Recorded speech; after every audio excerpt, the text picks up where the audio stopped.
The Civil War by Luke Rudolph on 11/24/2010.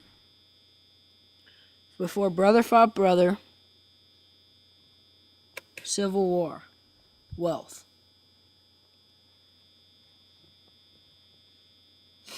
Wealth was the main cause of the Civil War. It had many problems like the tariffs and the nullification crisis.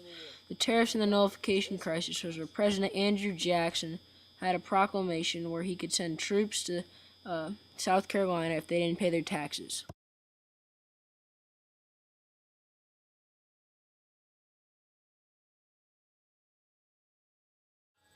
The South felt like they were being taxed unfairly, but the North thought that they were taxing the South very fairly.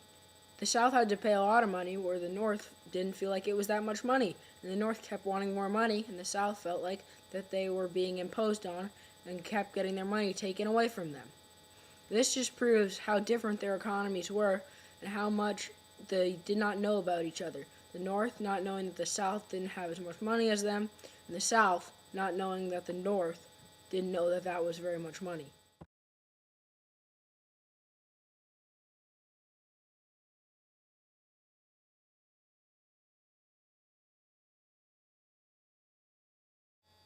Greed is a cause of many things, but it does not equal friendship. What it does equal is slavery, and if the slave owners hadn't been greedy and not wanting to pay their workers the money, then they wouldn't have to. The slave owners did get angry because they had to pay them, but if they weren't greedy, they wouldn't have to. So instead, the slave owners turned to slavery, where they would be able to keep their money and be able to enslave another human being. Some people think that slavery was the main cause of the Civil War, but if you really think about it, slavery was caused by wealth. If the slave owners had had enough money to pay the workers, they wouldn't need to enslave other men. So, wasn't slavery caused by wealth? Some people would argue that it's not, but honestly, it is.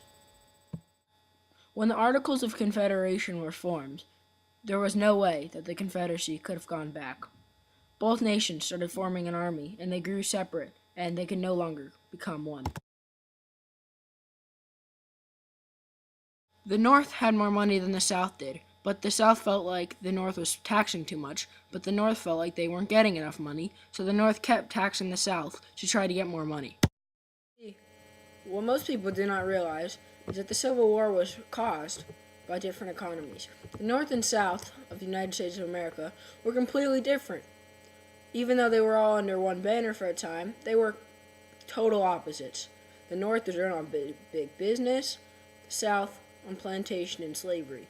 Most people assume that the Civil War was caused by slavery, but it was caused by different economies. And North and South had completely different lives. The South forming the Confederacy was a huge part in the Civil War. Money was a huge issue, and because the economies were so much different. And as soon as the South seceded, war was on the brink. Each nation, as they were called, formed an army, and that army literally turned brothers against brothers.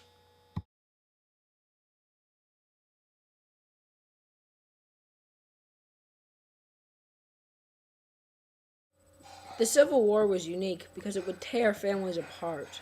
It was a terrible, bloody battle that would turn brothers against brothers.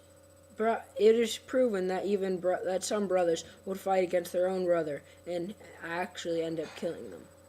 It is amazing and sad to think of what war can do to someone like that. But there has been no other war that has done that to someone, where a brother will kill another brother for what he believes. Uncle Tom's Cabin was a huge factor in the Civil War. It made the author a lot of money, but that's not why she wrote it. She wrote it because it talked about the brutality of slavery and how bad slavery was for the slaves themselves. And that the slaves weren't just slaves, they were people.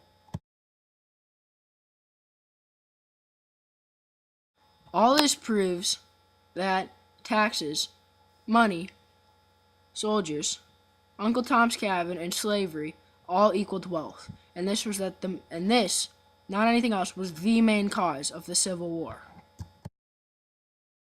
Thank you for watching, and I hope that I've convinced you that wealth is the main cause of the Civil War.